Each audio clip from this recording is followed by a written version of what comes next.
Well, your bills come in, you pay them, and you don't think much about it. But what if you are paying more for certain services than you have to? Simply Money's Amy Wagner joining us this morning with advice on how you can lower the cost of your bills. You know, I imagine there's a lot of companies who don't want to tell you maybe they have a new special deal or something out there to lure in new customers.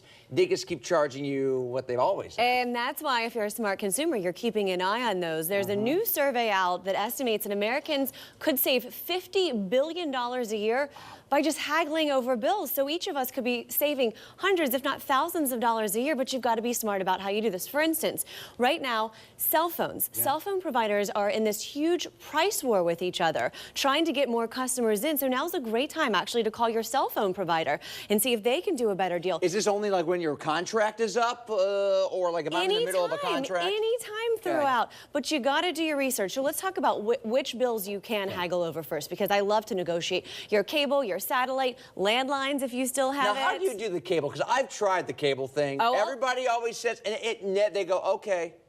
Okay, Frank, I'm like, we'll see you later. I'm going to go do this. So see you later. I have done this, and I will walk you through it. It's actually easy. But even if you have an alarm system or a storage unit, you can also negotiate on the price that you're paying for your storage unit.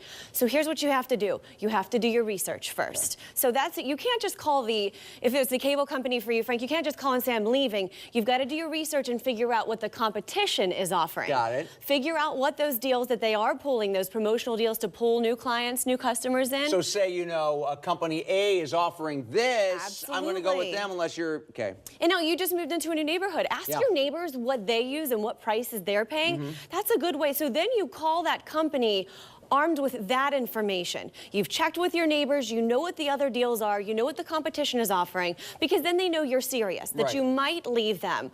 And then if they come back with an offer for you, ask, is this the best that you can do?